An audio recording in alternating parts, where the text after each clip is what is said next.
Assalamualaikum warahmatullahi wabarakatuh. Waalaikumsalam warahmatullahi wabarakatuh. Selamat pagi anak-anak. Pagi. Bagaimana kabarnya? Alhamdulillah, luar biasa. Allahu Akbar. Sebelumnya, alangkah baiknya kita berdoa. Monggo Mas Yani dipimpin doanya. Oke teman-teman, sebelum kita mulai belajar, mari kita baca doa terlebih dahulu. Bismillahirrahmanirrahim. Bismillahirrahmanirrahim. Raditu Raditu billahi billahi robba robba wa wa bil bil islami islami dina dina wa wa bi bi Muhammadin Muhammadin nabiyya nabiyya wa wa rasulah. rasula. Rabbi zidni Zidni ilma warzuqni warzuqni fahma. fahma. Amin Amin ya ya robbal rabbal alamin. alamin. Terima kasih Mas Yani. Yang selanjutnya saya absen dulu ya. Mas Ahmad Yani, Hadir Pak. Mas Yayan, Izin Pak, ibunya sakit. Mbak Vina. Mbak Vina. Hadir. Ya, yang izin Mas Yayan ya. Iya Pak. Ya, selanjutnya sebelum masuk ke pelajaran, ada yang tahu pengertian dari iman? Ada Pak. Saya tahu Pak. Ya, bagaimana? Menurut saya iman itu artinya percaya. Percaya ya. Pengertian iman kepada Rasul itu yaitu meyakini dengan sepenuh hati bahwa Rasul itu utusan Allah untuk menyampaikan firman-firman Allah Subhanahu wa taala untuk dengan tujuan sebagai pedoman hidup manusia agar tidak tersesat di dunia dan akhirat. Seperti firman Allah Subhanahu wa taala di dalam Quran surat Ali Imran ayat 164.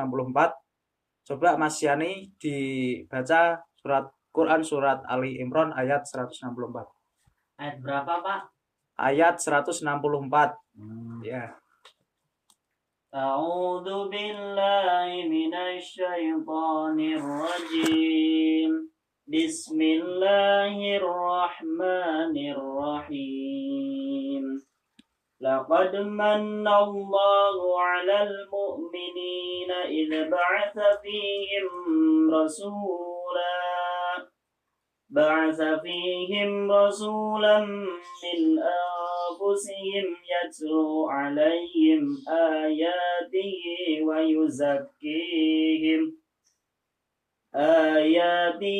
ويزكيهم ويعلمهم الكتاب والحكمة وإن كانوا من قبل لفي ضلال مبين صدق الله العظيم.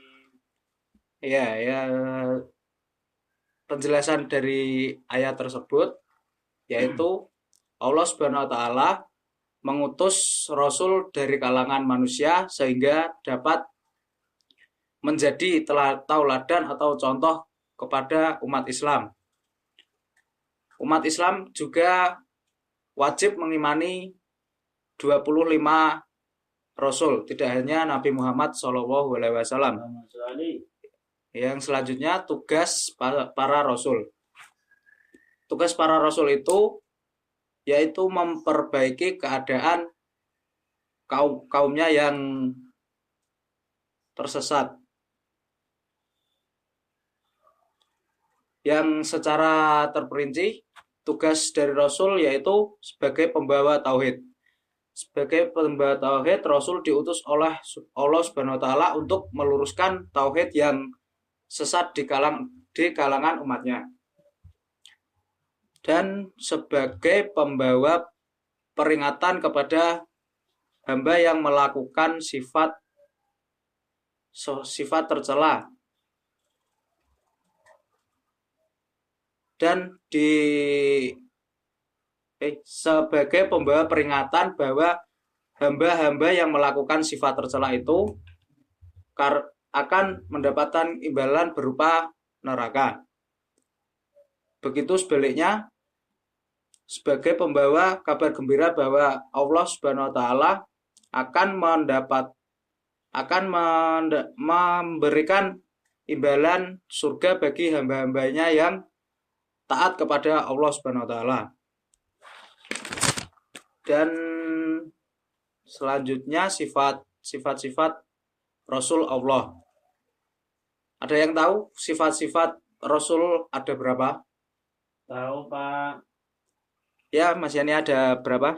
Ada berapa ya? Ada 4 Pak.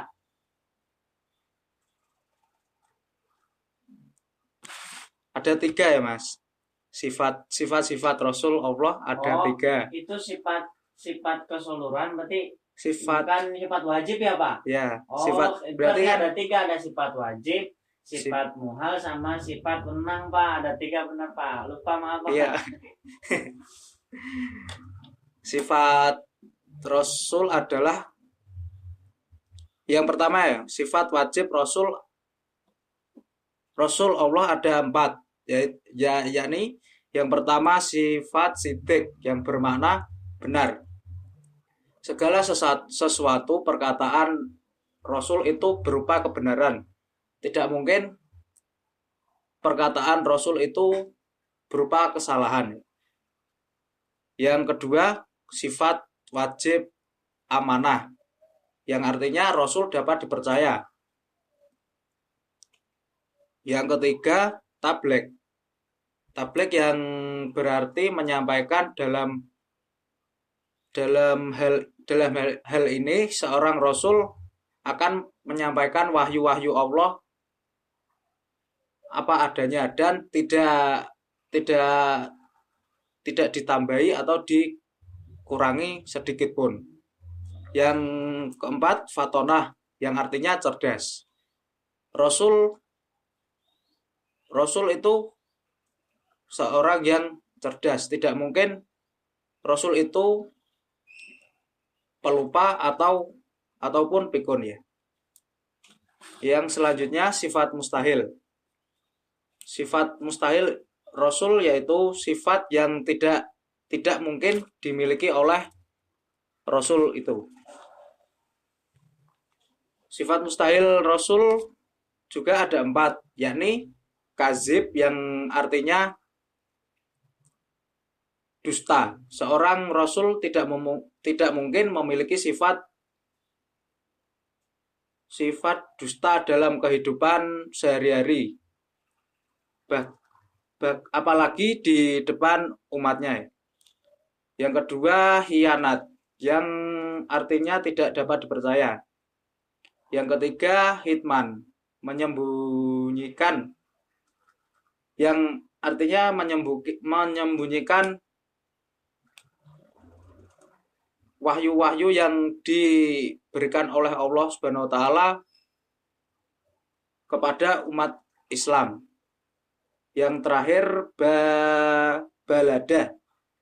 baladah yang memiliki makna bodoh. Seorang Rasul itu tidak mungkin memiliki sifat bodoh karena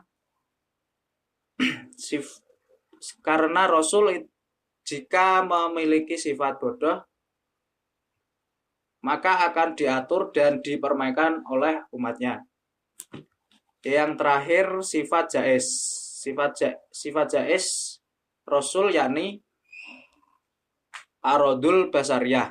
Arodul basariyah yang mempunyai makna bersifat dan berperilaku sebagaimana mestinya manusia, seperti makan, minum, dan lain-lain.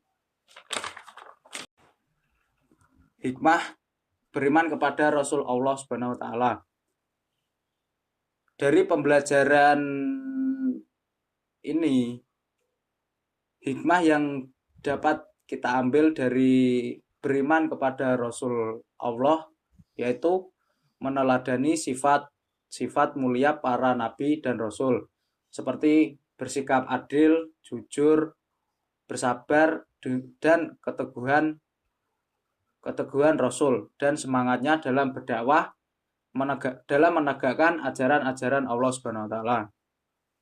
Ini berhubung waktunya sudah habis, nanti saya kasih tugas untuk mencari hikmah beriman kepada Rasul Allah Subhanahu wa taala. Berapa Pak minimal? Minimal 5 hikmah beriman kepada Rasul Allah Subhanahu wa taala. Baik Pak. Cukup sekian. Alangkah baiknya kita tutup dengan bacaan Al-Asr. Bismillahirrahmanirrahim. Wal asri innal insana lafi khusrin illa alladzina amanu wa amilus solihati wa tawasaw bil haqqi wa tawasaw bis sabr. Subhanakallahumma wa bihamdika asyhadu an la ilaha illa anta astaghfiruka wa atubu ilaik. Cukup sekian, semoga bermanfaat. Wassalamualaikum warahmatullahi wabarakatuh. Waalaikumsalam.